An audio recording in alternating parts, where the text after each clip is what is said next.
Hello, good morning guys. Once again welcome in VK Janara classes. Dear student, as you know that in previous day we will discuss about metal and non-metal part 1. इससे पहले हमने पढ़ा है physical property of metal and non-metal. तो guys आज हम जो second part है वो करने वाले हैं जिसका नाम है chemical properties of metal and non-metal. तो सबसे पहले अगर मैं बात करूं chemical property की, chemical property of metal and non metal. तो गाइस देखिए सबसे पहले जो मेटल और नॉन मेटल की केमिकल प्रॉपर्टी है वो हमारे डिफरेंट वे में कैसे कैसे उनकी प्रॉपर्टीज हमारे सामने दी हुई हैं। तो सबसे पहले हम डिस्कस करते हैं जो फर्स्ट प्रॉपर्टी है हमारी। फर्स्ट प्रॉपर्टी है मेटल रिएक्ट विद वाटर। देखिए गाइस जो मेटल है वो वाटर के साथ जब रिएक्ट करती है तो क्या होता है, to form metal hydroxide and hydrogen gas. जब मेटल वाटर के साथ रिएक्शन करती है तो सबसे पहले हमारे सामने क्या आ जाता है, वो किसकी फॉर्म बना देती है। सपोज जैसे मेटल है, मेटल जब वाटर के साथ रिएक्शन करती है तो हमारे सामने मेटल हाइड्रोक्साइड और साथ में हाइड्रोजन गैस जो है वो बाहर निकल जाती है और इसी को हम क्या बोलते हैं, एक्सोथर्मिक रिएक्शन भी हो जाती है क्योंकि इसमें हीट की फॉर्म में बहुत ज्यादा एनर्जी बाहर निकल जाती है। जैसे फॉर एग्जांपल मेरे पास सोडियम है, जब सोडियम की रिएक्शन मैं वाटर के साथ करवाता हूं तो यहां से सोडियम हाइड्रोक्साइड NaOH और प्लस में H2 गैस मेरे पास बाहर निकल जाती है। लेकिन यहाँ एक्सपेक्शन क्या चीज रहती है, अपवाद हर चीज में होता है गाइस। वो अपवाद क्या है हमारे पास, मेटल। जब मेटल जैसे लाइक जो मेटल है, मेटल जो है लाइक जैसे सिल्वर है, गोल्ड है और कॉपर है, do not react with water at all. ये वाटर के साथ रिएक्शन नहीं करती, ये फ्री फॉर्म में होती है गाइस। उसके बाद हम बात करते हैं सेकंड की। जो सेकंड है हमारे पास वो है मेटल रिएक्ट विद ऑक्सीजन। जब मेटल ऑक्सीजन के साथ रिएक्शन करती है, सेकंड प्रॉपर्टी हम बात कर रहे हैं, तो यहां से क्या होता है गाइस, देखिए जब मेटल की ऑक्सीजन के साथ रिएक्शन होती है, जब मेटल की ऑक्सीजन के साथ रिएक्शन होती है तो क्या बन जाता है, मेटल ऑक्साइड। और दैट्स ऑल। सपोज मेरे पास जिंक है Zn+ और 2, तो यहां से बन जाएगा जिंक ऑक्साइड, यहां से मेटल ऑक्साइड हम इसको बोल सकते हैं यहां से गाइस हमारे पास। लेकिन इसमें देखिए क्या है कि सम मेटल ऑक्साइड, एक्सपेंशन है या एक्सपेक्शन है, यहां पे भी some metal oxides with react with acid and base, both दोनों के साथ रिएक्शन करती हैं and produce salt and water as known as the amphoteric oxide. इसलिए हम इसको क्या बोलते हैं, एपोट्रिक ऑक्साइड बोल देते हैं। और इसको हम एक्सपेक्शन की बात करें तो न्यूट्रलाइज रिएक्शन भी हम इसको बोल सकते हैं। और कुछ मेटल ऐसी होती है सोडियम और पोटेशियम जिनको हमें केरोसिन ऑयल में रखना पड़ता है क्योंकि जैसे ही हम उसको बाहर निकालते हैं वो बर्निंग स्टेट में कन्वर्ट हो जाती है। तो यहां से मेरे पास बहुत अच्छा एग्जांपल है किसका, जब एपोट्रिक ऑक्साइड जिसको हम बोलते हैं, जैसे मेरे पास एग्जांपल है सिल्वर जो है या मेटल ऑक्साइड की बात करूं मैं, Al2O3 की जब रिएक्शन में करवाता हूं हाइड्रोक्लोरिक एसिड के साथ तो यहां से मेरे पास क्या बन जाएगा, एल्यूमिनियम प्लस इसके साथ साथ H2O जो वाटर की फॉर्म है वो बाहर निकल जाएगी। तो देखिए गाइस यहां से क्या है, ये है मेरे पास मेटल ऑक्साइड और जब मैंने एसिड हाइड्रोक्लोरिक एसिड के साथ इसकी रिएक्शन करवाई तो मेरे पास यहां से क्या आया, सिल्वर क्लोराइड और उसके साथ साथ यहां से H2 गैस जो है वो बाहर निकल गई। यहां से ये क्या आया, मेरे पास साल्ट आया। अब जो थर्ड है, थर्ड की बात करते हैं, जो थर्ड प्रॉपर्टी है हमारी वो थर्ड प्रॉपर्टी है what happen when metal react with acid. देखिए थर्ड जो प्रॉपर्टी है, मेटल रिएक्ट विद एसिड। जब मेटल एसिड के साथ रिएक्ट करती है तो क्या होता है गाइस, हमारे पास साल्ट और हाइड्रोजन गैस बाहर निकल जाती है। बहुत अच्छा एग्जांपल है हमारे पास। इससे पहले सेकंड चैप्टर में भी हम इस इक्वेशन को, ये जो इक्वेशन है हमारी, इसको हम पढ़ चुके हैं गाइस कि ये डिस्प्लेसमेंट रिएक्शन में भी इसका एग्जांपल हम लिख सकते हैं। फॉर एग्जांपल देखिए, जब मेटल एसिड के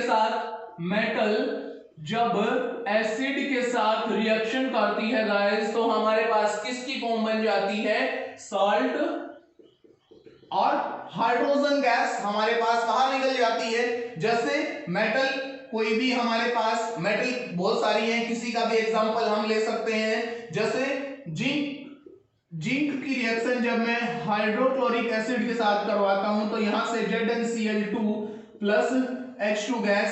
जिंक की जब मैंने हाइड्रोक्लोरिक एसिड के साथ रिएक्शन करवाई तो मेरे पास जिंक क्लोराइड बन गया और हाइड्रोजन गैस बाहर निकल गई यहां से गाइस।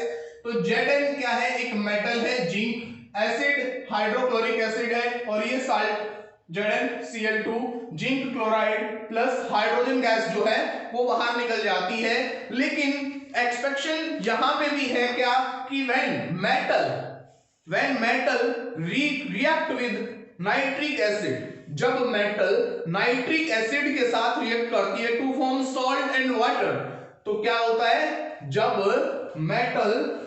मेटल नाइट्रिक एसिड के साथ रिएक्ट करती है तो मेरे पास क्या बन जाता है गाइस, यहां से हमारे पास साल्ट और वाटर की फॉर्म बन जाती है। यहां से साल्ट प्लस H2O वाटर की फॉर्म बन जाती है। क्यों, क्योंकि ये क्या है, नाइट्रिक एसिड एक स्ट्रॉन्ग ऑक्सीडाइजिंग एजेंट है, बहुत ज्यादा स्ट्रॉन्ग ऑक्सीडाइजिंग एजेंट है, इसीलिए ये फॉर्म हमारे पास बनती है। इसके बहुत से एग्जांपल, जैसे जो आपने सुना भी होगा, जब नाइट्रिक एसिड जो होता है ना, नाइट्रिक एसिड और HCl को जब 1:3 में मिक्स कर दिया जाता है तो हमारे पास एक्वा रीजिया बन जाता है, जिसको हम बोलते हैं किंग ऑफ एसिड। इससे ज्यादा पावरफुल एसिड कोई भी नहीं होता है गाइस। इसका एग्जांपल हमारे सामने, जैसे कई बारी जो ऑर्नामेंट्स जो होते हैं हमारे, उनके ऊपर अनदर कलर की जो लेयर है वो ऊपर उनको कवर कर लेती है, मींस वो उनकी जो साइनी सरफेस है वो खराब हो जाती है। तो जैसे ही हम किसी भी शॉप पे जाते हैं और हम बोलते हैं कि हमें ये साफ करवाने हैं, तो वो क्या करता है, जो हमारे ऑर्नामेंट्स हैं गोल्ड के, वो उसको एक्वा रीजिया सॉल्यूशन में डाल देता है। ये एक्वा रीजिया सॉल्यूशन होता है और यहां से वो ऑर्नामेंट्स इसके अंदर डाल देता है, और इसमें ऑलरेडी क्या होता है, एक्वा रीजिया 1:3 में nitric acid and hydrochloric acid जब वो इसमें डाल देता है तो क्या होता है, जो अपर लेयर होती है ऑर्नामेंट्स की वो डिसॉल्व होके नीचे करोजन हो जाती है, वो नीचे बैठ जाती है। उसके बाद हमारे जो ज्वेलरी है वो तो साफ होगी, लेकिन हमें उसके पीछे का रीजन नहीं पता और हम खुश हो जाते हैं और उसको साफ करने के भी पैसे देते हैं। उसके साथ साथ उसने हमारे से डबल बेनिफिट लिया। वो डबल बेनिफिट कैसे लिया, उसने हमारे गोल्ड की एक लेयर थी वो भी उतार के इसके अंदर डिसॉल्व कर दी। अब बात आती है कि ये इसको उसमें से निकालते कैसे हैं, तो यहां से वो क्या करते हैं, जैसे ही हम वहां से निकल जाते हैं तो वो क्या करते हैं, पीछे से उसके अंदर वो उसमें फेरस सल्फेट का जो सॉल्यूशन है वो डाल देते हैं। फेरस सल्फेट का सॉल्यूशन डालने के बाद इसमें प्रेसिपिटेट बन जाते हैं और वो गोल्ड को आसानी से अलग कर लेते हैं। तो गाइस देखिए, फोर्थ जो हमारे पास केमिकल प्रॉपर्टी है, वो फोर्थ केमिकल प्रॉपर्टी है हमारे पास, metal react with non metal. Guys, metal react with non metal.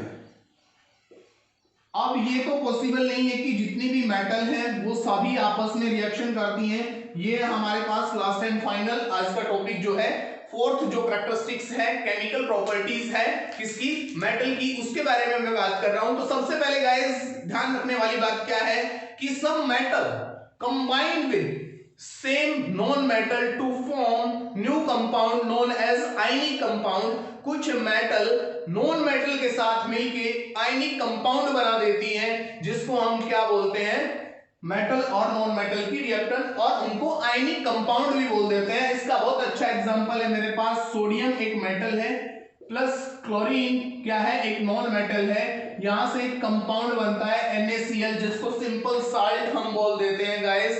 ये मेटल और नॉन मेटल जब मिल जाते हैं, मेटल और नॉन मेटल जब मिलते हैं तो हमारे पास क्या बनता है, आयनिक कंपाउंड बन जाता है।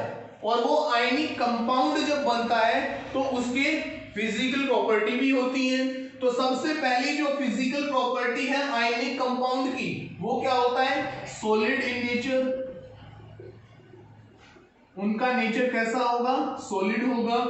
दूसरी जो प्रॉपर्टी है किसकी, आयनिक कंपाउंड की, वो क्या होगा, high melting and boiling point. High melting and boiling point, high melting and boiling point होता है गाइस। जो थर्ड है वो क्या होता है, सोल्यूबल इन वाटर या H2O, पानी में ये मिक्स हो जाते हैं। और थर्ड जो फोर्थ की बात करूं मैं तो वो क्या है, bad conductor of electricity, means that electricity को ये पास नहीं करते हैं। तो इसमें से कुछ जो प्रॉपर्टी है वो मेटल की है, कुछ प्रॉपर्टी जो है नॉन मेटल की है। ये दोनों आयनिक कंपाउंड इन सभी को फॉलो करते हैं। तो गाइस ये था हमारा आज का टॉपिक। इससे पहले हमने पढ़ा था फिजिकल प्रॉपर्टी ऑफ मेटल, उसका लिंक आपको डिस्क्रिप्शन में नीचे मिल जाएगा। फॉर मोर इंफॉर्मेशन के लिए हमारे साथ बने रहें। अगर आप इस चैनल पे नए हैं तो चैनल को सब्सक्राइब कर लें, ताकि इन फ्यूचर आने वाले वीडियो जो है वो आपको बहुत जल्दी से प्रोवाइड हो सके। नोटिफिकेशन जो एक बेल का आइकन दिया हुआ है उसको प्रेस करें, ताकि आने वाली वीडियोस का नोटिफिकेशन आपके पास जल्दी से जल्दी पहुंच सके और आपकी स्टडी किसी भी टाइप से स्किप ना हो during lockdown. And last message, stay home, stay safe and continue your study. Once again, thank you and have a nice day guys.